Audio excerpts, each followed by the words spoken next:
And now, it's time for DJ Rocky's Secret Files.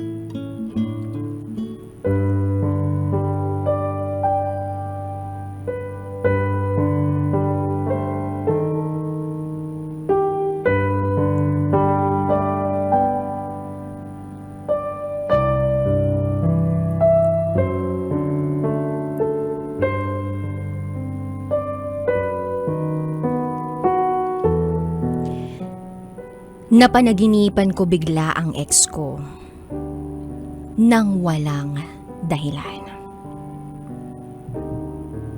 Mahal ko pa rin pala siya.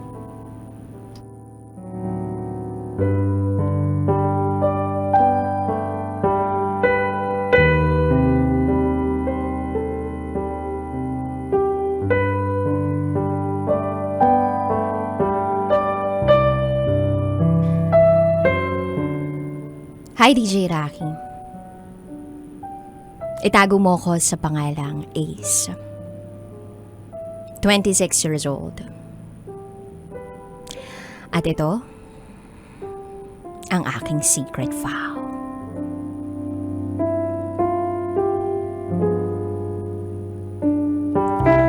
Akala ko naka-move on na ako.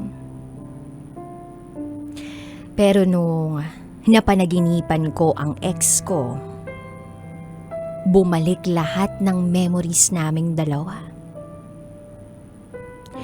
Akala ko wala na akong nararamdaman pa sa kanya.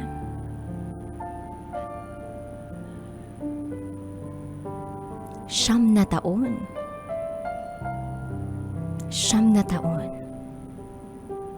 At biglang bumalik ang feelings ko sa kanya.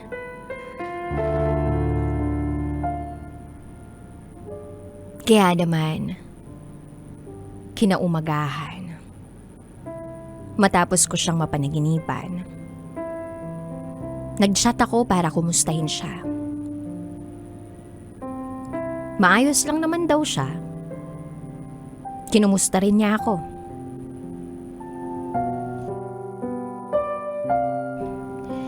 Tinanong niya ako kung okay na ba ako. Ang ipinagtataka ko bakit niya natanong kung ano na ang status ko ngayon? Napaisip tuloy ako. Bakit? May nararamdaman pa kaya siya sa akin? So para hindi siya makahalata, ay sinabi ko na lang na lately may mga naging karelasyon. Pero napaisip ako Kasi parang ibang status ang gusto niyang malaman. Nag-scene lang siya sa akin. Minsan inom tayo. Ay, wag na lang pala. Baka ayaw mo. Pabirong sinabi ko sa kanya. Sinubukan ko kung kakagat ba siya sa sinabi ko. Pero nakaramdam ako ng excitement nang sabihin niyang basta raw ako, walang problema. Biniraw ko siya uli. Mukha mo, nako. Alam ko nasa isip mo. Oo nga ang reply niya sa akin. Kinabukasan araw ng mga puso. Binati ko siya ng Happy Valentine's. Pero ewan ko, nakaramdam ako ng lungkot nung nag-scene lang siya sa akin. Hindi talaga mawala ang taong to sa isip ko. Bakit niya natanong yung status ko?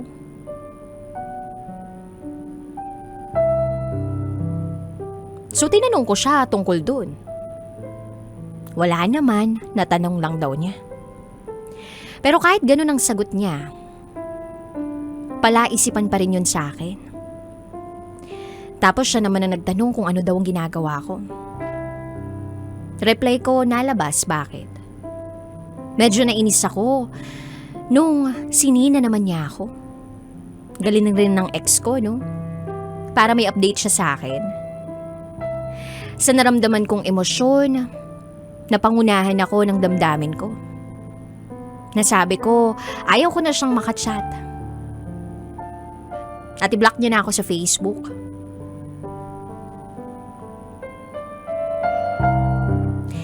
Pero yun nga, habang nagtatagal ang pakikipag-chat ko sa ex ko, parang mas affected ako sa nararamdaman kong feeling sa kanya.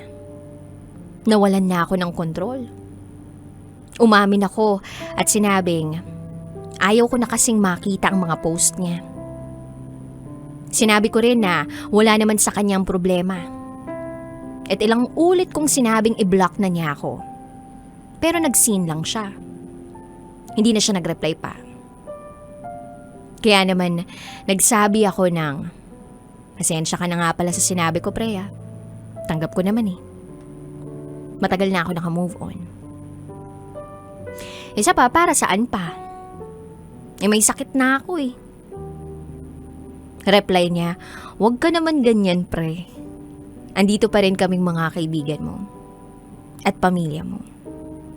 Huwag kang mawalan ng pag-asa. Tsaka andyan din ang Panginoon, manalig ka lang. May pag-asa pa naman eh. Pero tanggap ko naman na may pag-asa pa ako. Pero pang single lang habang buhay. May mga nagpaparamdam na mga katulad ko na merong sakit. Kaso hindi ko sila type eh. Malambot pa sa Jelly Ace. Tumawa na lang ako para kunwari okay ako. Huwag kang mag-alala. May darating din para sa'yo. Sabi niya sa akin. At para hindi niya maramdaman na umaasa pa rin ako, pinagtapat ko. Kaya ako siya chinat dahil sa isang panaginip. Ang totoo, DJ Rocky, matagal na akong naka-move on. Kaso, ibang klase yung panaginip ko. Parang bumalik lahat. Bumanat ako ng, uy, baka magalit partner mo ha? Pinagchat-chat ko sa'yo. Minsan ba naalala mo rin ako? Pero hindi niya sinagot yung tanong ko. Parang umiwas siya. Sensya ka na rin ha? Sa mga tanong ko. At nag-reply siya ng, meron na nga, pero hindi naman magagalit yun. Pagkabasa ko noon, nadurog ang puso ko. Ay, may partner na siya. Bakit kailangan niya pang magsinungaling sa akin? Sabi niya nung una kasi single pa rin siya. Kaya ako nasabi yung mga bagay na yun kasi bago ko pa siya i-chat, gumawa muna ako ng dummy account. Para may malaman ako at para hindi siya makahalata. Bigla akong reply sa kanya, nababasa kaya to ng partner mo? Wala namang kasing issue yun sa akin eh. Ang sagot niya sa akin. Hindi niya nababasa pre. Buti bahay pa ako no? 8 years na kasi ako sa ganitong sakit. Ang biglang sabi ko sa kanya, manalig ka na lang sa taas. At maliligtas ka at tayong lahat. Muli ko siyang tinanong kung naalala pa rin niya ako. Oo naman, hindi ka naman nawawala sa isip ko. Sa sinabi niya, kinilig naman ako. Nabuhayan ng loob na baka mahal niya pa ako. Salamat ha, kasi sa lahat ng ex ko, ikaw ang pinakamabait. Salamat sa concern. What if mag-cruise ang landas natin? Mandidiri ka ba sa akin? Mas nabuhayan ako ng loob at sumaya kasi ang sagot niya ay hindi siya nandidiri sa akin. Kinabukasan, follow-up check-up ko sa ospital para mag-refill ng mga gamot ko. Kaya naman, agad ko siyang tinanong baka pwede siyang madaanan sa kanila. Pero sa naging sagot niya, nalungkot ako. Ang taong mahal ko nasa probinsya na pala.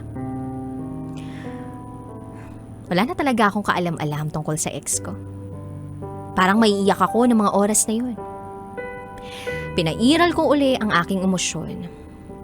Sabi ko, hindi ka na babalik?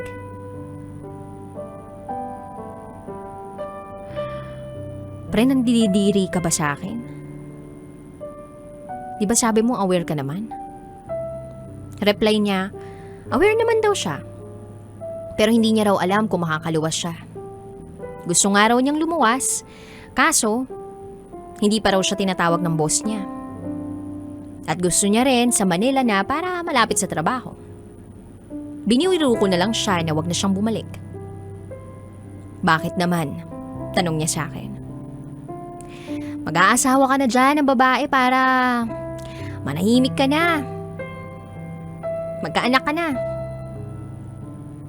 Sabi niya, darating din naman sa tamang panahon. 35 ka na kaya? Mahilig ka ata sa Barbie. Pero sabi niya, okay pa naman at lalaki pa raw siya. At hindi naman daw nabawasan ang pagkalalaki niya. And for the nth time, tinanong ko siya kung minahal ba niya ako.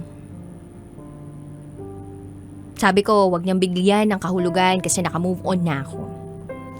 Pero sa totoo lang, gusto ko lang malaman yung totoo. Reply niya, okay lang yun.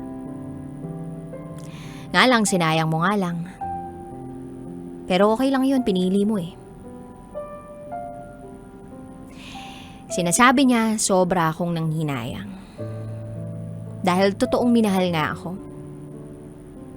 At para hindi niya pa rin mahalata ang feelings ko, sinabi ko na lang na pwede na naman pala tayo mag-usap ng ganito para magkaroon na tayo ng closure.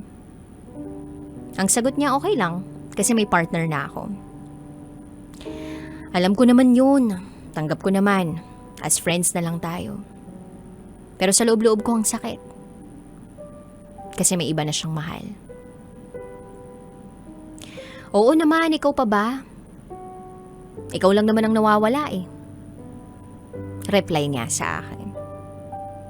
Pakiramdam ko, nanghihinayang rin siya sa akin. Kasalanan ko kasi, DJ Rocky. Bigla na lang akong nanlamig. Umalis nang walang pasabi. Naalala ko tuloy kung paano kami nagkikita. Yung kilig. Yung sabik na sabik kami sa isa't isa. So, binalik ko yun. Nilagay ko sa conversation namin. Tapos binanggit ko na baka pag magpunta siya ng Maynila, patay na ako noon. Dadalawin talaga kita. Pero sinakyan niya yung biro ko, sabi niya, "Nako, ikaw, masamang damo ka." Pero bigla akong pinasok ang tanong kong, ano ba? Meron ba siya ngayong life na masaya? Na masarap? Sabi niya, baliw daw ako. Basta ang alam niya, masaya daw ang buhay niya ngayon. Tinanong ko siya kung pang ilan ako. Medyo nainis yata siya nang sabihin ko yun. Ang dami ko naman daw tanong. Kasi halos lahat ng mga tinanong ko sa kanya pang SPG na. Basta, ang sabi niya, lahat daw na naging karelasyon niya, minahal niya. Hanggang sa nauwi kami sa pag-send ng mga picture. Nakita ko yung sinend niya sa akin picture niya na nabasa. Pero sabi ko, mukha kang Barbie. Tawang-tawa ako sa reaction niya. And then, 1 a.m., hindi pa rin ako makatulog. In-stalk ko siya sa Facebook. Sayang talaga siya. Pinakawalan ko. Kinabukasan, tinry ko na tanungin siya kung ibibigay niya ba sa akin yung number niya. Binigay naman niya. Nagka-text kami. Pakiramdam ko noon, lutang ako. Kilig na kilig. Umaasang babalik pa siya sa akin kahit alam kong mali. Bumalik ako sa nakaraan Muli ko na namang tinanong kung babalik pa siya sa Maynila. Nung sabihin niyang hindi niya alam, nakaramdam ako ulit ng lungkot. Paulit-ulit kong nararanasan to. Ang dami kong chat pero sinisinya lang. Hanggang sa pinangunahan na naman ako ng emosyon. Sabi ko, bakit sa'yo pa, Chris? Reply niya na ano. Tapos bigla siyang napatawag. Pinatay ko yung call kasi nahiya ako. Katabi ko yung kapatid ko eh. Then bigla siyang nag-reply sa chat. Tapos nagtuloy-tuloy yung emosyon ko, masakit yung dibdib ko. Sabi ko sa kanya, masakit. Bakit naman? Tanong niya. Then sabi ko, gusto na kitang kalimutan, Chris. Sorry sa lahat, ha? Wala siya, magkaibigan naman tayo. Reply niya sa akin. Kasi ano, Chris ewan ko kung nararamdaman mo. Hindi kita nakita o nakikita. Pero may mas dahilan pa kaya ako nagkakaganito.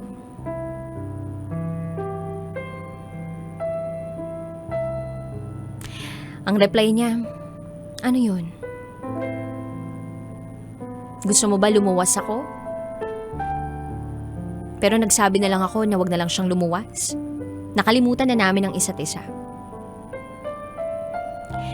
Sabi ko, kala ko sarili ko lang kalaban ko, Chris. Mawawala rin siguro to. Kaya ko to.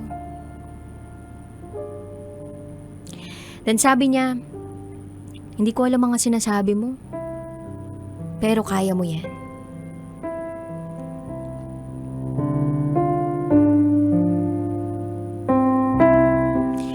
And then sabi niya sa akin, di ba sabi ko sa'yo, makakahanap ka rin ng para sa'yo? Ang sagot ko, alam ko. Pero never naman na akong iibig pa. Sobra akong kinarma na magkaroon ng HIV. Ba't ako pa? Hindi naman ako masamang tao, Chris. Titiisin ko na lang maging single habang buhay. Malungkot sobra. Pero ganun ang buhay. And then sabi niya, lagi akong nandito para sa'yo. Alam mo, Ace, ang laging hindi nang iiwan sa'yo ay ang Panginoon. Na laging takbuhan natin. Tandaan mo yan. Sabi ko naman, oo naman. Alam ng pamilya at mga kaibigan ko na may ganito ako. Pero ang damdamin, isip at puso ko, ako lang ang nakakaalam. Una pa lang pagod na ako, para saan pa? Ang bata ko pa kasi nagkaroon. Nasira ang mga pangarap ko. Gumunaw ang mundo ko at sinira ako. Sagot niya sa akin, Ace, hindi ka sinira. Tsaka hindi gumunaw ang mundo mo. Sabi nga, habang nabubuhay, may pag-asa. Andiyan ang Panginoon na gagabay sa'yo.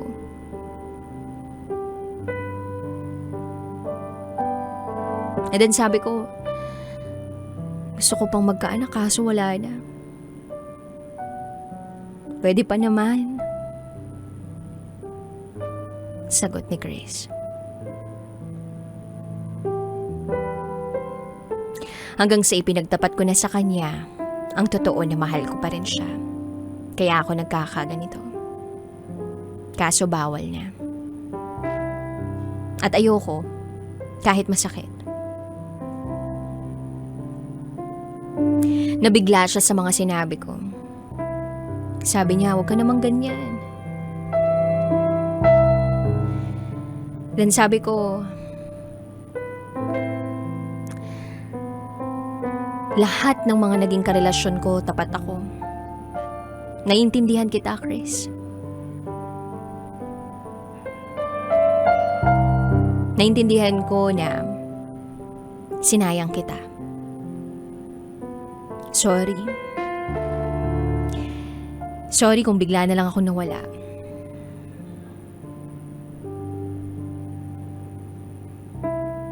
Gumawa ako ng paraan para mahanap ka. Nawalan ako ng communication sa'yo. Kasi nawala ang cellphone ko, nawala yung contact ko sa'yo. At nagtrabaho sa malayong lugar. Una kong pinuntahan, PICC sa Pasay. Kasi yun yung tagpuan natin. Nagtanong-tanong ako. Pilit inaalala kung saan ka nakatira. Kasi isang beses pa lang naman ako nakapunta dun eh. Kaso biglang wala na. Walang nang pag-asa.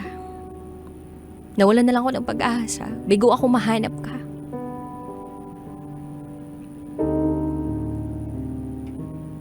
At dahil na rin sa sitwasyon ko o kondisyon ko, hindi kita pwedeng mahalin. And then sabi ni Chris sa akin, pwede naman tayong maging magkaibigan na lang.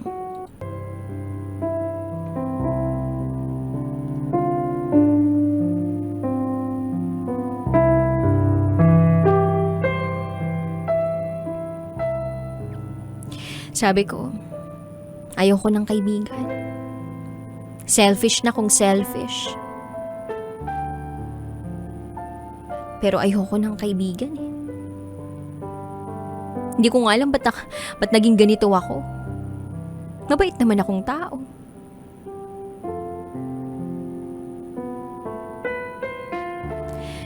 Sabi ko sa kanya, bakit kung kailan naka-recover na ako, tsaka ka nag-comment? Bakit may mga araw, buwan at taon na nagpaparamdam ka pa rin? May mga time pa nga na kusa ka nag-chat sa akin. Tapos tumatawag-tawag ka pa.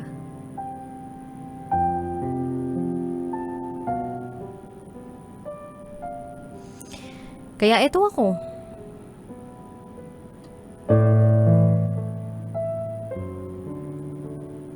Totoo na lahat ng mga sinasabi ko.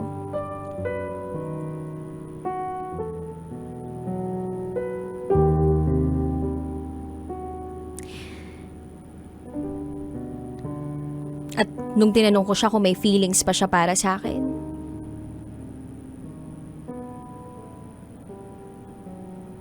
sinabi niyang oo. Pero bilang kaibigan na lang. Dahil may mahal na siyang iba. Masaya na rin naman na ako ngayon kasi nagkaroon na kami ng closure.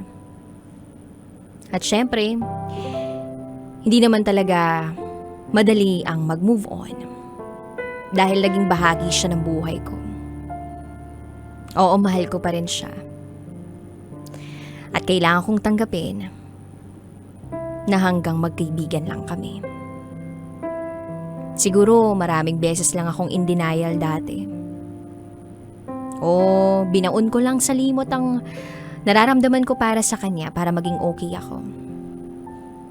Pero iba pa rin pala talaga kapag puso na ang kalaban mo. Hanggang dito na lang po. Muli, ako si Ace at ito ang aking secret vow.